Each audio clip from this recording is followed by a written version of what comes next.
সুপ্রভাত বন্ধুরা, আজ হলো 22 এপ্রিল, 8 বৈশাখ, মঙ্গলবার।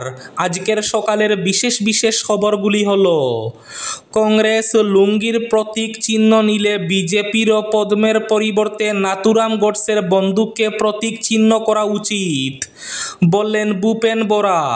কংগ্রেসের কাছে দুটি লুঙ্গি পায়জামা সবই সমান, মুখ্যমন্ত্রী হিমন্ত বিশ্ব শর্মার পাল্টা ভূপেন বরার। বিস্তারিত থাকবে প্রতিবেদনে। ডিলিমিটেশনের পর পঞ্চায়েত ভোট ক্রমশ জমে উঠেছে বরাকে। হাইলাকান্দিতে পঞ্চায়েত ভোটে 18 জন প্রার্থী থাকলেও মূল লড়াইয়ে কংগ্রেস রাইজর দল অগপ। ইউডাইস কোড বাধ্যতামূলক না থাকলে বিপাকে পড়বে বেসরকারি স্কুল, কড়া পদক্ষেপ রাজ্য শিক্ষা বিভাগের। রাজস্থানে পিয়ন পদের চাকরিতে আবেদন পিএইচডি এমবিএ পাস প্রার্থীদের। বরাকের সব আসনে জয় নিয়ে প্রত্যয়ী গেরুয়া শিবির। দিন দুপুরে নিলামবাজারে মসজিদের ইমামের গড় চুরি করতে গিয়ে হাতে নাতে ধরা পড়ল এক কুখ্যাত চোর। উৎপাদন কম, বাড়তে পারে ডালের দাম। শিলচর অম্বিকাপট্টির প্রাক্তন শিক্ষকের ঘরে চুরি, নগদ টাকা সহ মূল্যবান সামগ্রী হাতিয়ে নিয়ে গেল নিশি কুটুম্বরা। আসন্ন পঞ্চায়েত নির্বাচনে শ্রীভূমি তথা করিমগঞ্জ জেলায় শর্ত সাপেক্ষে লাউডস্পিকার ব্যবহারের অনুমতি। রামকৃষ্ণনগরে গ্রেফতার প্রতারক সেলিম, সরকারি ভাতা সহ চাকরির প্রলোভন দিয়ে লক্ষ লক্ষ টাকা আত্মসাতের অভিযোগ। জমে উঠেছে এবারের পঞ্চায়েত নির্বাচন। হাইলাকান্দি, কাছাড়, শ্রীভূমি তথা করিমগঞ্জে জমজমাট অবস্থা। ওয়াকফ আইনের বিরোধিতা করে অগপ সারলেন উত্তর করিমগঞ্জ কেন্দ্রের সম্পাদক সহ 31 কর্মী। বিয়েবাড়িতে গাড়ি পার্কিং নিয়ে অশান্তি, চলল গুলি, মৃত 2 জন। বাজারে ছড়িয়ে পড়েছে জাল 500 টাকার নোট। এবার সতর্কবার্তা স্বরাষ্ট্র মন্ত্রকের। জাল নোট কিভাবে চিনবেন তাও জানিয়ে দিয়েছে স্বরাষ্ট্র মন্ত্রক। এবং থাকবে আজকের বরাক উপত্যকার 3 জেলার আবহাওয়ার খবর। তাহলে বিস্তারিত খবরে যাওয়ার আগে অবশ্যই ভিডিওটিতে একটি লাইক করে চ্যানেলটি সাবস্ক্রাইব করে পাশের বেল আইকনটি বাজিয়ে রাখবেন এবং ফেসবুক পেজটি ফলো করে ভিডিওটি অবশ্যই শেয়ার করবেন, যাতে সঠিক তথ্যগুলো সবার কাছে পৌঁছাতে পারে। এবার শুনুন আজকের খবরগুলির বিস্তারিত। প্রথম খবর, কংগ্রেসের কাছে দুটি লুঙ্গি পায়জামা সবই সমান, হিমন্ত বিশ্ব শর্মার পাল্টা ভূপেন বরার।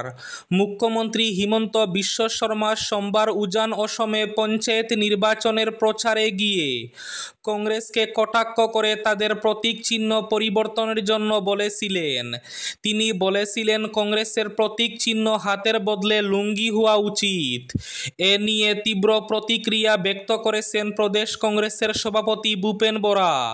তিনি বলেন, বিজেপি যদি কংগ্রেসের প্রতীক চিহ্ন ঠিক করে দেয়, তাহলে কংগ্রেস ও বিজেপির প্রতীক চিহ্ন কি হওয়া উচিত সেটা বলে দিতে পারে। বিজেপিকে তাদের পদ্ম প্রতীক বদলে সেখানে নাথুরাম গডসের বন্দুককে প্রতীক করার আহ্বান জানান প্রদেশ কংগ্রেসের সভাপতি ভূপেন বরা। প্রদেশ কংগ্রেসের সভাপতি বলেন, রাজ্যের মুখ্যমন্ত্রী পদে একসময় গোপীনাথ বরদলৈর মতো ব্যক্তি ছিলেন, কিন্তু তাকে কখনো এ ধরনের হালকা মন্তব্য করতে শোনা যায়নি। আর যে ব্যক্তির রাজনীতির হাতে করি কংগ্রেসে, কংগ্রেস প্রার্থী হিসাবে জালুকবাড়ি থেকে প্রথমবারের মতো বিধায়ক নির্বাচিত হয়েছেন, 3 বার রাজ্যপালের কাছে মন্ত্রী হিসাবে শপথ নিয়েছেন, সেই মানুষটি এখন অতীত ইতিহাস ভুলে গিয়েছেন। বাজারে ছড়িয়ে পড়েছে জাল 500 টাকার নোট। এবার সতর্কবার্তা খুদ স্বরাষ্ট্র মন্ত্রকের। জাল নোট কিভাবে চিনবেন তাও জানিয়ে দেওয়া হয়েছে মন্ত্রকের তরফে। বাজারে জাল 500 টাকার নোট ছড়িয়ে পড়ায় স্বরাষ্ট্র মন্ত্রক জনসাধারণের প্রতি জরুরি সতর্কবার্তা জারি করেছে। এই জাল নোটগুলো এতটাই নিখুঁতভাবে তৈরি যে আসল নোটের মধ্যে পার্থক্য করা সাধারণ মানুষের পক্ষে প্রায় অসম্ভব। তবে একটি সূক্ষ্ম ভুল রয়েছে নোটে। স্বরাষ্ট্র মন্ত্রক জানিয়েছে নোটের রিজার্ভ ব্যাংক অফ ইন্ডিয়া লেখার জায়গায় RESERVE শব্দের ই অক্ষরের পরিবর্তে এ ছাপা হয়েছে, অর্থাৎ RASARVE ব্যাংক অফ ইন্ডিয়া লেখা রয়েছে। মন্ত্রক জানিয়েছে এই ভুল সাধারণভাবে চোখে পড়ে না, যা এই নোটগুলোকে বিশেষভাবে বিপজ্জনক করে তুলেছে। ইউডাইস কোড বাধ্যতামূলক না থাকলে বিপাকে পড়বে বেসরকারি স্কুল, কড়া পদক্ষেপ রাজ্য শিক্ষা বিভাগের। অসমে এক শ্রেণীর বেসরকারি বিদ্যালয়ের বারবারন্ত। এ ব্যাপারে লাগাম টানবে রাজ্য সরকার। বিশেষ করে একাদশ শ্রেণীর পরীক্ষার প্রশ্নপত্র বেসরকারি স্কুল থেকে ফাঁস হওয়ার তথ্য প্রমাণ সামনে আসার পরই তাদের বিরুদ্ধে কড়া মনোভাব নিয়েছে রাজ্যের শিক্ষা বিভাগ। সরকারি বা প্রাদেশিকৃত স্কুলগুলিকে ইতিমধ্যেই কঠোর নির্দেশ দেওয়া হয়েছে যাতে তারা বেসরকারি ক্ষেত্রের নবম ও একাদশ শ্রেণীর পড়ুয়ার নাম ভর্তির পদক্ষেপ না নেয়।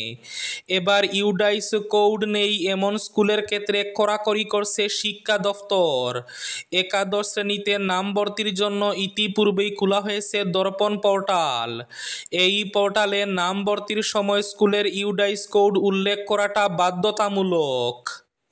বিয়েবাড়িতে পার্কিং নিয়ে অশান্তির জেরে চলল গুলি, মৃত 2 জন। বিয়েবাড়ির অনুষ্ঠানে গাড়ি পার্কিং নিয়ে অশান্তি, যার জেরে গুলির লড়াইয়ে মৃত্যু হল 2 জনের, আহত হয়েছেন আরও 5 জন। রবিবার রাতে চাঞ্চল্যকর এই ঘটনা ঘটেছে বিহারের ভোজপুর জেলায়। সোমবার এই তথ্য প্রকাশ্যে আনার পাশাপাশি গোটা ঘটনার তদন্ত শুরু করেছে পুলিশ। পুলিশের তরফে জানানো হয়েছে ভোজপুর জেলার গরহানি থানা এলাকার লাহারপোনা গ্রামে রবিবার এক বিয়ের অনুষ্ঠান ছিল। রাত 9:30 নাগাদ সেখানে গাড়ি পার্কিং নিয়ে 2 গোষ্ঠীর মধ্যে অশান্তি শুরু হয়। দুপক্ষের মধ্যে ঝামেলা চলাকালীন হঠাৎ এক পক্ষের লোকজন অন্য পক্ষকে লক্ষ্য করে গুলি চালাতে শুরু করে। এই ঘটনায় গুলিবিদ্ধ হয়ে ঘটনাস্থলে মৃত্যু হয় 1 জনের।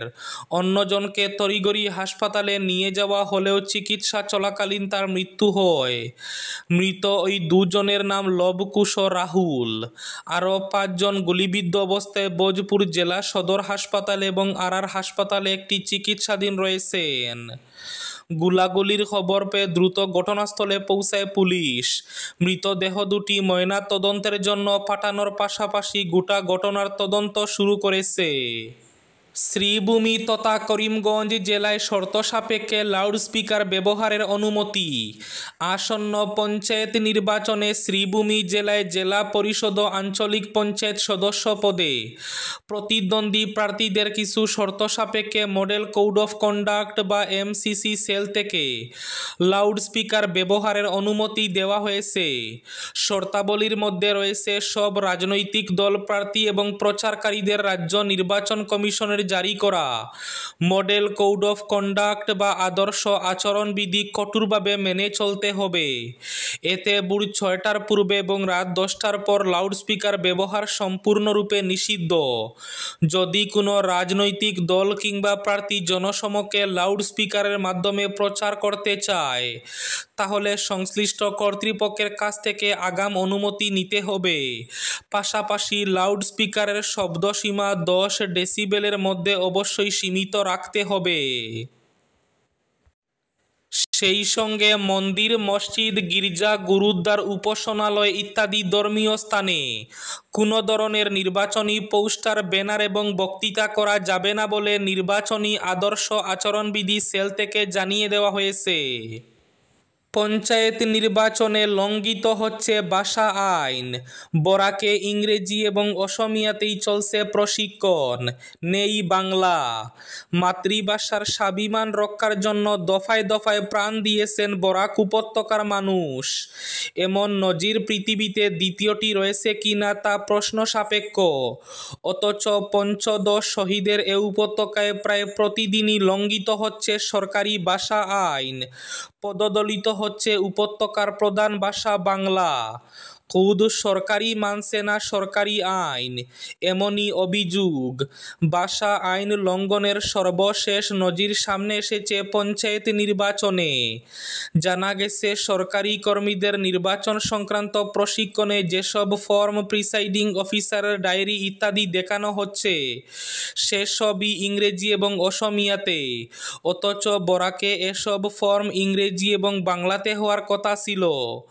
অন্তত সরকারি ভাষা আইন তাই বলে থাকে। রামকৃষ্ণনগরে গ্রেফতার প্রতারক সেলিম। সরকারি ভাতা সহ চাকরির প্রলোভন দিয়ে লক্ষ লক্ষ টাকা আত্মসাতের অভিযোগ। সহজ সরল গ্রামবাসীদের সরকারি অনুদান, বিধবা ভাতা, বেকার যুবক যুবতীদের চাকরি পাইয়ে দেওয়ার মিথ্যা প্রতিশ্রুতি দিয়ে লক্ষ লক্ষ টাকা হাতিয়ে নেওয়ার অভিযোগে অবশেষে গ্রেফতার হল প্রতারক সেলিমউদ্দিন তালুকদার। অভিযুক্তের বাড়ি শ্রীভূমি জেলার রামকৃষ্ণনগর থানার ইসাখাউরি গ্রামে। শনিবার স্থানীয় জনতার তৎপরতায় তাকে ধরে পুলিশে সোপর্দ করা হয়েছে।